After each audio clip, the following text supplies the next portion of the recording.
Okay, this is Vink here with Japan Retro Direct, and I've been testing a whole bunch of stuff recently, and gosh, I got this huge box of things. I'm going to try to go through it real quick. I don't want to make this video as long as the last one, but there is a lot of stuff, so I just want to show you real quick what I have, and just like last time, if there's something that you see that you like, oh, I gotta have that one, please just send me a message on Facebook or right here, and I'll get it listed up for you right away so you don't miss it.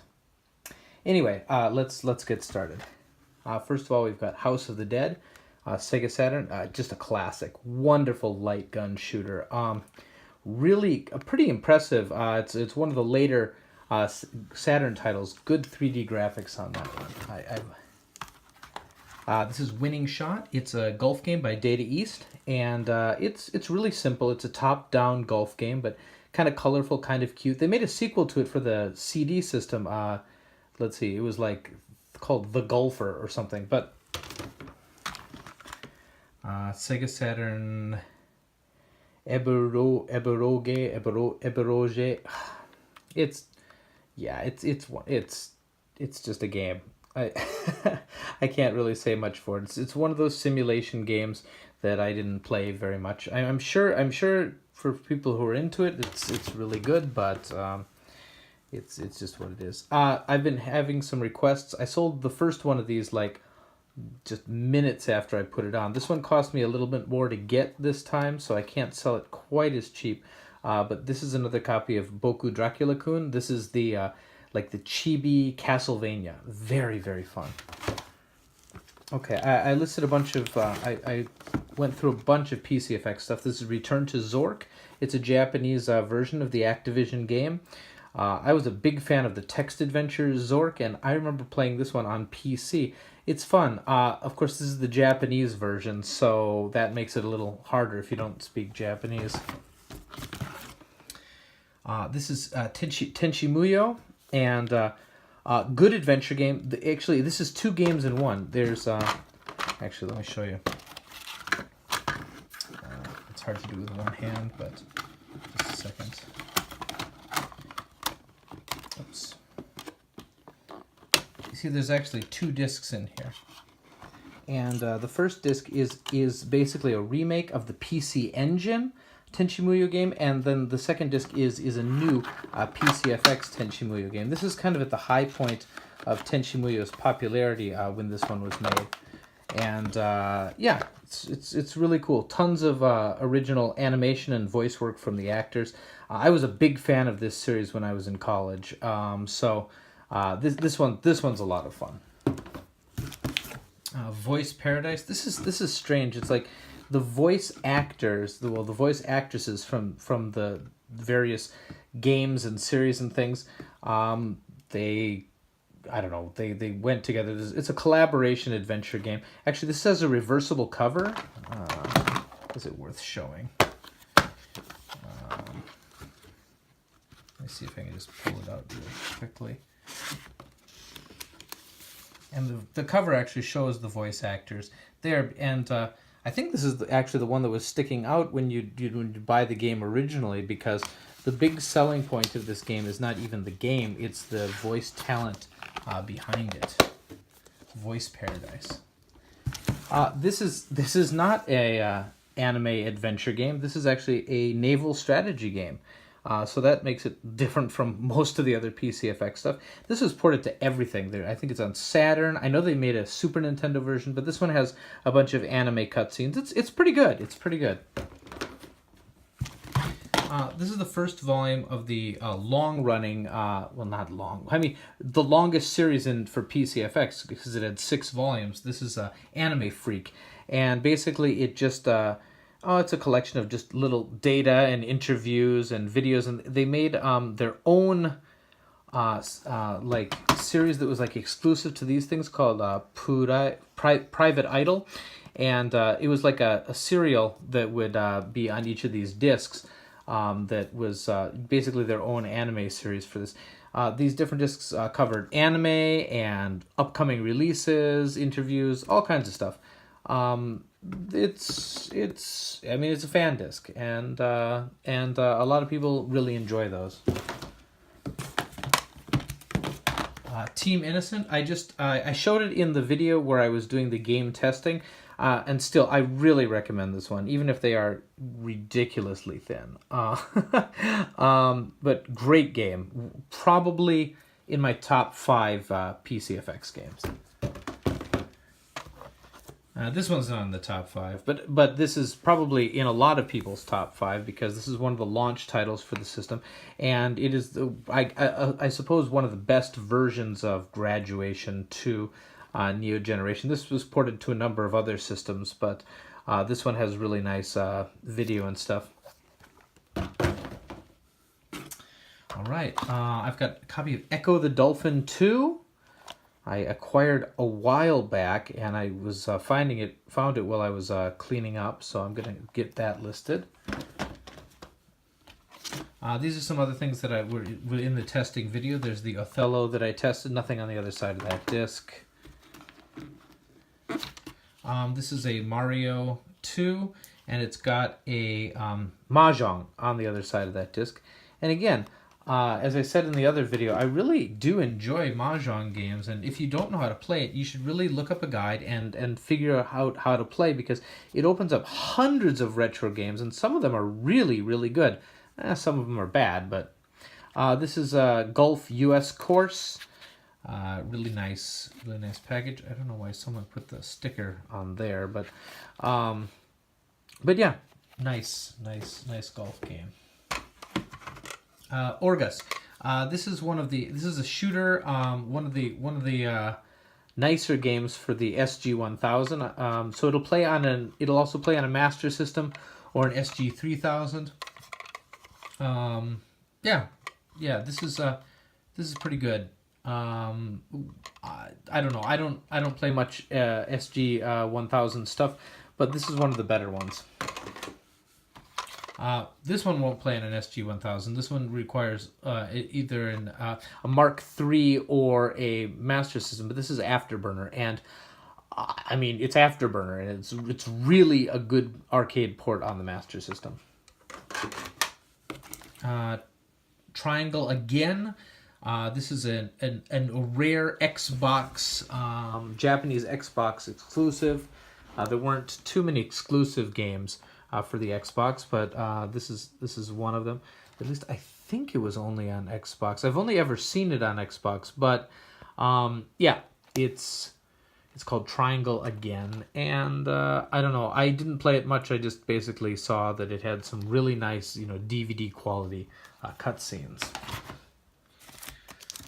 I got a boxed Mario Tennis, which is kind of interesting for people who collect Virtual Boy to put that on their shelf, because Mario Tennis was a pack-in for the American system, so no one bought the game as a standalone. It was just included.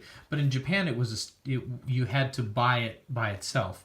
There was no pack-in with the Virtual Boy. The Virtual Boy was just Virtual Boy. So for people who collect Virtual Boy stuff, it's kind of nice to have a boxed Mario Tennis. I'm trying a couple other boxed things. That's a pachinko game. It's not anything special, but I'm just gonna experiment with doing some box stuff. I just want to practice packing them up, finding out how much they're gonna weigh. If I sell some of these boxed things, I'll carry more box stuff. I have tons of box stuff, but I'm worried that I'm gonna undercharge or overcharge for the shipping. So I'm just gonna list a couple as kind of a test. Some more box stuff. This is, let's see, Korokeo.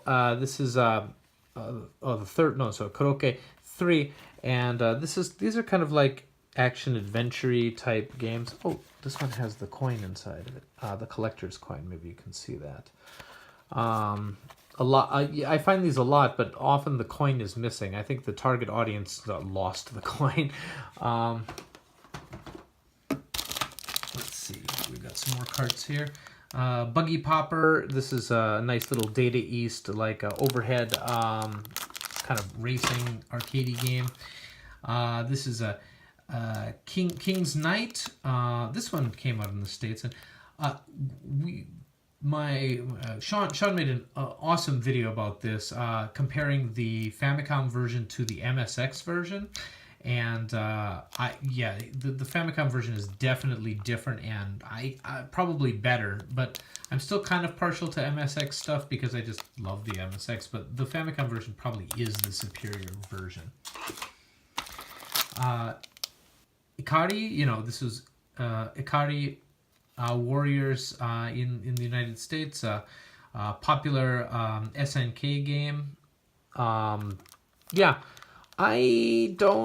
I don't care too much for the Famicom version. I think it's overly difficult, and again, maybe this is just because I'm bad at video games, but it's hard. It's unlike later SNK games like Guerrilla War, which basically gave you infinite grenades and infinite continues.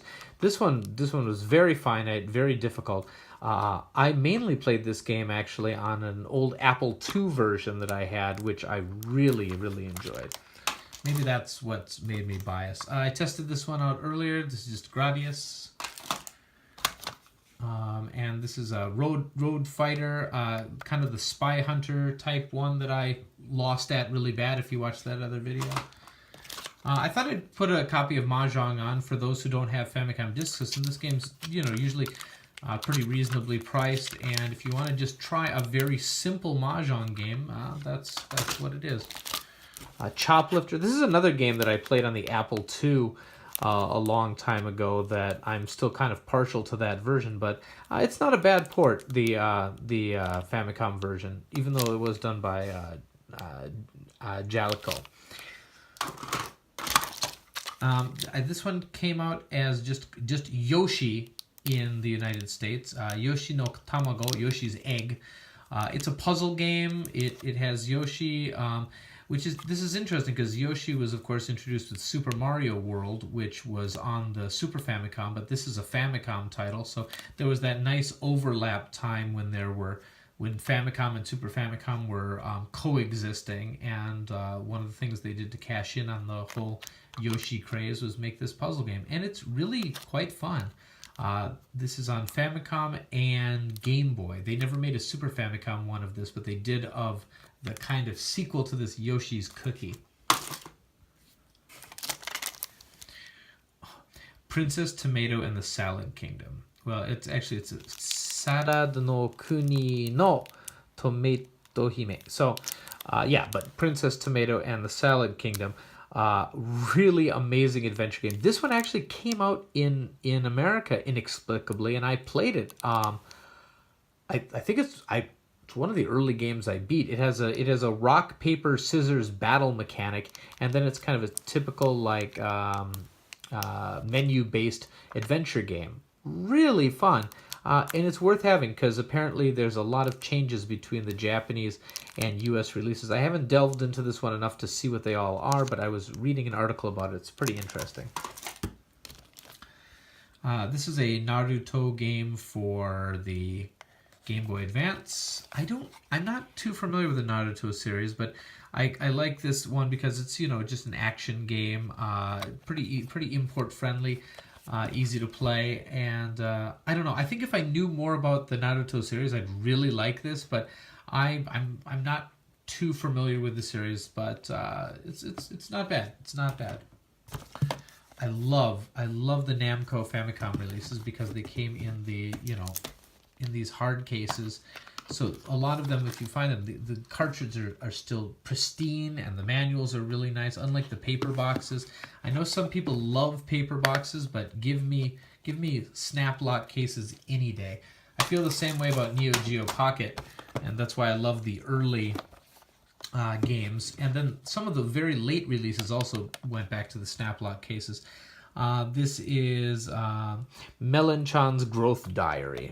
Basically, it's a raising sim. It's a black and white game. It's kind of similar to like a Princess Maker or something like that. It's a simulation game where you just go through day by day. It's pretty cool, and there's not a lot of things like this for the Neo Geo Pocket, so that's interesting. I hate this. I mean, I don't hate. Let me take it back.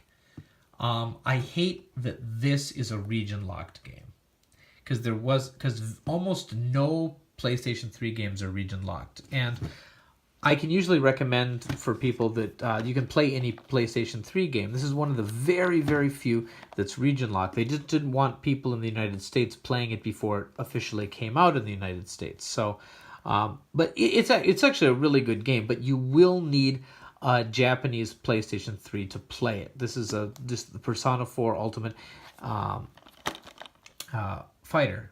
And sorry, I didn't mean to say I hate the game, but I hate that type of thing that they kind of abused the whole region free nature of the PlayStation 3 with this game. But I mean, as it is, you know, Wii U and Wii and things were totally region locked during that generation. Xbox 360 was about half region locked, half free. So PlayStation 3 was definitely the best, but this particular title annoys me. Okay, moving on to Sega CD. Night Trap. I don't know. I'm into Night Trap recently. I know there was the remake, not remake, but like re-release with modern like resolution was released pretty recently, and Limited Run Games is putting out a copy for Switch as well. So I'm kind of getting into the original versions. I've got this and the 3DO version. I'm trying to get the 32X version. I'd really like to see the difference in video quality, but it's Night Trap, and it's in Japanese, which actually adds to the whole campiness vibe. If you've played Night Trap before, you'll be able to follow it really, really easily because it's the same game, but they've taken this, you know, the crazy 80s video and they've redubbed it over with Japanese voices, and some of them are hilarious. I actually really like playing it this way, even though it's in Japanese, just because it adds to the camp value right there. Switch. This game came out in the United States as Panic, and it is ridiculous. I have no idea how that game ever got released. It's just crazy. You just go around and flick switches and crazy things happen. There's like several thousand animations in this thing, and it's almost inexplicable. I need to do a video on that. Oh, that dog has breasts. It's all just weird things, and there's a lot of toilet humor, a lot of it's really hard to even describe. You know what? I'm gonna do a video on this one, I think. Okay, the Davis, I don't know, Cup. Tennis, this was, I believe this one came out on a cartridge in the United States, but on a CD in Japan. I haven't played the US version, so I'm not sure what the difference is, but it's a good tennis game. IQ Panic. This is a quiz game. There's tons of quiz games in Japan, and I can't really recommend quiz games to people unless they speak Japanese. And even if they do speak Japanese, they have to kind of, because some of it's like pop culture and stuff, they kind of have to know a lot. So it looks nice. It's fun. It's colorful, but like even I can't really play it. And I've lived here a lot of years. But it's unfortunate that most of these games never got translated or localized or anything like that, but it's understandable. But that's IQ Panic. Battle Chess. I think this is one of the only Japanese releases of it, and it's really nice.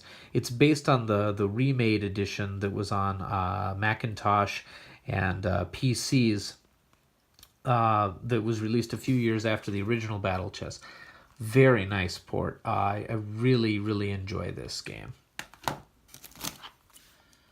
This is a Dreams Come True dancing stage. It's a DDR type game. It uses the dance pad. And it's all the songs from the Japanese group Dreams Come True, which is a very, very popular group here. If you like them at all, this is worth it just for the music. And even if you don't like them, if you like DDR style games, this one's not bad. Reversi. It's Othello on Dreamcast. And I think this is one that could net link up back in the day. But right now, you know, it's just an offline Reversi. It's nothing particularly special, but it's kind of, I mean, I'm not sure how rare it is, but I almost never see this one. Probably because it didn't sell all that well. But I mean, it's totally playable. It's Reversi. It's got a lot of, you know, it's got a lot of modes, but it's still just Reversi. You know, Othello. Get ready to make some crazy money. Oh man, so many memories with this. Oh, I can't even listen to Offspring without thinking of Crazy Taxi. Crazy Taxi is fantastic, and this is a perfect port of the Naomi arcade game. Just, I mean, if you have a Dreamcast, you really need Crazy Taxi. Now, didn't play Crazy Taxi too much. Here it's really, really good. I own a copy, but I just played this one like crazy when I got it. Power Smash. This is Virtua Tennis. This is what Virtua Tennis was called in Japan. And even if you don't like sports games, which I'm not a huge sports games fan, Virtua Tennis is fantastic. And the stuff they did some really cool stuff with the VMU too. If you've got a VMU in your Dreamcast controller, you can actually play like a small version of the game right on the screen. It basically plays like Pong. Virtua Tennis, so good. I thought the graphics were so incredible when it came out. I couldn't even believe it, and it's so incredibly playable. I don't know. They just don't seem to make sports games like this anymore. Maybe the Mario Tennis games, but that was a great game. Man, I have so many Sega Saturn puzzle games. This is Magical Drop 2. It's one of those not just drop blocks. It's like pull from the top of the screen, arrange them into a place where you can make sets. It's fun. It's a fun mechanic. There's 3 games in this series, and the first one is I don't even remember what system. Maybe they did get a Saturn version of the first one, but 2 and 3 definitely, and they were also on the Neo Geo, and they're really expensive on the Neo Geo, so just get them on the Saturn. I mean, I'm not gonna lie, these are dumb. They made like 12 of these. These are CG portrait series. It's not a game even. It's like pictures of, okay, which one is this one? This is, I don't know the Virtua Fighter characters off the top of my head. Jeffrey. Okay. They just show a bunch of still pictures, and then there's a music video. Like, not music video, because it's like a slideshow with like karaoke lyrics, so you can sing along about this song about Jeffrey. And like, I guess this is one of the rarer ones, because everyone wanted to get the ones with the girls on it, because they are wearing like bikinis or, you know, kind of sexy stuff. But Jeffrey's just kind of, well, I suppose he's sexy too. Look at that. Look at that. The thing is, it's CG images, and it still doesn't look all that good. I don't know what the point of these are, but anytime you're going game hunting, you got to, like, when you're looking for like the good games, you got to like dig through a bunch of these, because apparently they sold well enough that the stores have a bunch of used copies all the time. But if you're a collector, if you like Jeffrey, maybe you want to pick this up. You definitely want to pick this up. This is Deep Fear. I think this one got a European release, but it did not get an American release, despite the fact that the voice acting is in American English. So I mean, of course, menus and things are still in Japanese, but you can definitely work your way through this game, and it's a survival horror game set underwater. It's really, really cool. I think I mean, it's kind of a Resident Evil type. I don't know. This is really fun. I should do a video on this one too. But I think this got a European release as well. But I played through the Japanese version with a walkthrough, and it's not too bad. This is what is this? This is Dai Undokai. Oh, it says it right there. Battle Athletes Dai Undokai. And this is, I think this is the same people who did Tenchi Muyo, or whatever the, yeah, it's got that style. And this is, you know what, this is a fan service game. Hold on, I'm going to open it right now. I'm going to show you what I mean. It's kind of shameless, actually. It's like so shameless that it's funny. Hold on. Look at the inside of this cover. Look at that. That's, ugh. Like, it's shameless to a point of being funny. I think I don't even know how I feel about this. The game itself is not like that. The game itself is, I mean, I guess it's a little bit like that, but like, I haven't played it a lot, but you know, it's your standard kind of like anime simulation game. King of Fighters 97. I'm trying to get all the King of Fighters that were on the Neo Geo CD on there, so I just got to get 97 and 96 on there. Oh, there's a little crack in the case here. I might replace the case before I put that on. 97 is one of my favorites. I think it's because it's the first King of Fighters game I owned, and it was the Sega Saturn version I had of King of Fighters 97. The others I just played in the arcade, so I played this one like crazy. So it has like a special place in my heart. This one also has a special place in my heart. This is a Samurai Shodown 3, Samurai Spirits, because this was at the arcade at my college. So before they turned it into, they took the arcade out and they turned it into like a diversity resource center or something. But back when it was an arcade, this was one of the things in the Neo Geo, along with League Bowling, Baseball Stars 2, and I think World Heroes Jet. I don't remember exactly, but I remember this game. And so this is probably like my most played of Samurai Spirits games from when I was at the age to be impressed by that. I don't know. Just it's so much darker than the other ones, and some people liked that about it. Some people didn't. I know Samurai Spirits 2 is the classic, but for me, this is the one that sticks out in my mind. There we go. King of Fighters 96. Yeah, I'm trying to get all the King of Fighters stuff. All right, got a lot of requests for this one. It's the only Sailor Moon game for the Sega Saturn. It's a fighter. It's kind of weird because they kind of like 3D'd up the characters. Hold on. You can't even see the. I guess they weren't even like pleased with how the game was. That's on the back. They don't even show any screenshots from it. It's got tons of great cutscenes, music, things like that from the show. So if you're a fan of the show, it's great. But as a fighter itself, I don't think it's any better than like the 3DO fighter or the Super Famicom fighters, despite being on the Saturn, a much more powerful hardware. I think they could have done more with this, but it's still a rare and much sought after title for the Sega Saturn. Project Hacker. This is a game that should have made it over. It's an adventure game. It's kind of in the same way of like, maybe not Phoenix Wright exactly, but kind of like, what's that one? The Hotel Dusk or things like that. Just kind of a cool adventure game. Neat story, neat graphics. I wish this had come over because, I mean, you can theoretically plow through it without knowing Japanese, but it would be hard. Speaking of not hard at all, this is a one-button rhythm game. Basically, you touch the screen to one-button tambourine your way through this game. Now, they had a version that had this card swiping thing right here, because this could link up with this arcade machine for Love and Berry. Love and Berry was super popular when I first came to Japan many years ago.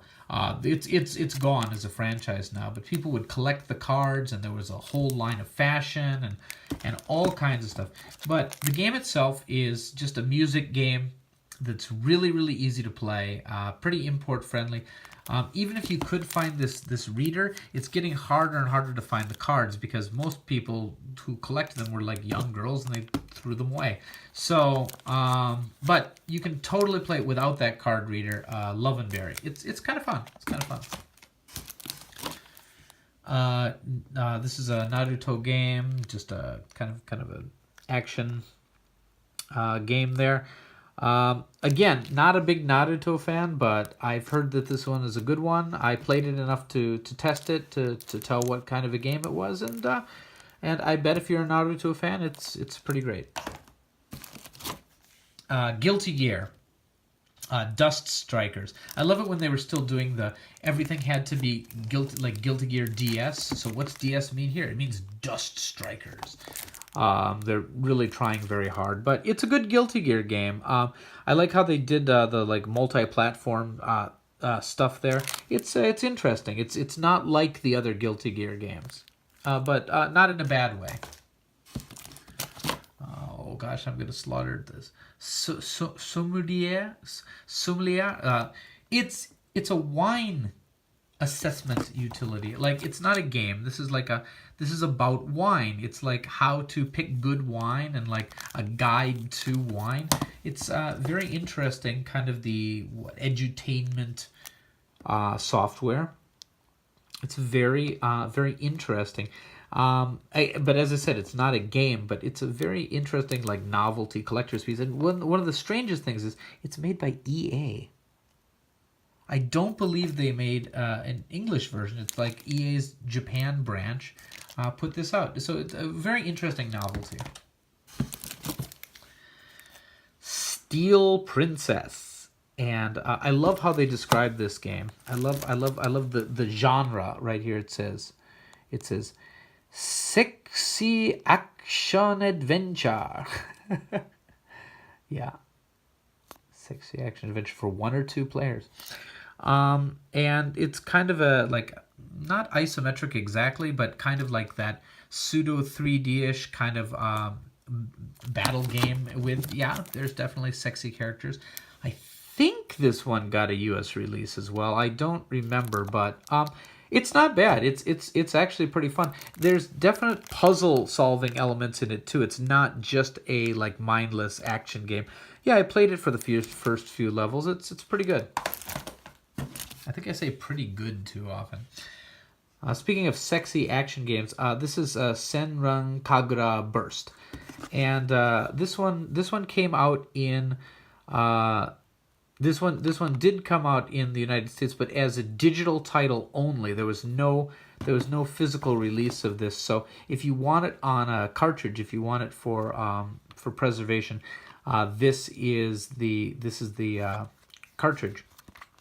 It's one of the few like black what is it? A black sideband games, because it's a 0D for 17 and up, which is very rare on the 3DS, and for good reason if you know anything about the series, and I won't go into that. Okay, nothing left but a bunch of PSP stuff. I had some requests for PSP stuff, so I went out. We've got Blay Blue. I know it says Blaze Blue. Blaze. I don't know. They pronounce it Blay Blue. So it's a fighter. It's fun. Kingdom Hearts. This is the Japanese version. So if you ever want to hear what Mickey Mouse sounds like in Japanese. Oh, hey, Mickey this. I don't know. It's interesting if you want to see the kind of different localization for it, but it's totally in Japanese, so just keep that in mind. This is totally in Japanese too, but you can totally play this. This is Project Diva. It's a music game with what is it? Miku. What's her name? Hisatsune. Bleh. It's Miku. Whatever. And it's a rhythm game. These are all fun. This is the first Project Diva, and here's the second one. And how many? This one has a lot more songs, but they're both worth having. Speaking of idle stuff, this is the Idle Master SP. It's idle management simulation game. This one, unlike the Project Diva, it'd be best if you knew some Japanese for that. It's just a standard Musou game. Multi-raid. What is this? Is this Sengoku Musou? No, this is the Romance of the Three Kingdoms one. So this would be this is this is Sangoku, Sengoku, Sangoku, Shin Sangoku. What's it even called? Dynasty Warriors, Samurai Warriors. Whatever. It's a Musou game, and they're all kind of just swarms of enemies running at you, and you mow them all down. Yeah. Such a weird series. This is Eyeshield Nijuichi, Eyeshield 21. This is a adventure game about a group of Japanese football players. And by football, I'm not referring to soccer. I'm actually referring to American football, which is not popular in Japan. So it's very strange that this was a fairly popular manga and anime series, and that they made several games about it. So if you'd like to play an adventure game about Japanese people playing American football, this is the one to have. This is a fan disc for Falcom, and it's got all kinds of interesting things related to different Falcom titles, like what is it? Trails in the Sky, or Trails of the whatever. Just a bunch of different like Falcom RPG things. There's like just, well, you know what? I'll write up the stuff that's on this disc. It's just a bunch of stuff. And this was one that wasn't for sale. This came along with, I think, like either a boxed set of something, or it was a promotional item given for collecting points. I'm not sure. I'll have to research this one a little bit more. Mina no Golf. This is Hot Shots Golf. And it's very nice on the PSP. This is one of the first games I got on the PSP, and I really enjoyed it. I played it a lot. Phantasy Star Portable 2. We need more Phantasy Star games. I mean, this is basically Phantasy Star Online in a portable form, and the fact that they aren't localizing this series makes me sad. But I don't know, maybe, what is it now? Phantasy Star Cloud is out. Maybe that one will get localized, but I'm not really into cloud-based gaming.